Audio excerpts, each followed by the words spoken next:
kabisa kunifuata mpaka ofisini kwangu, sio? Yaani umeamua kabisa kuja ofisini kwangu? Kidoti. Hivi wewe ni mwanamke wa namna gani? Mwanamke sio tambua thamani ya mtoto wako. Alafu kumbuka, ile sio damu yangu. Unawezaje kuniachia mtoto ambaye sio wangu? Na umejisahau kabisa.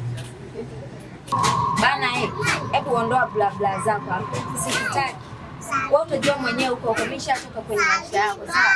Niache kama nilivyo, usinifuatilie maisha yangu, sawa? Tena nisikilize kwa makini. Naomba utoke na usizoezoe kuja hapa. Sitaki tena kukuona. Watu kama nyie ofisini kwangu si wataki, sawa? Usije tena hapa nikakuona, sawa? Ondoka.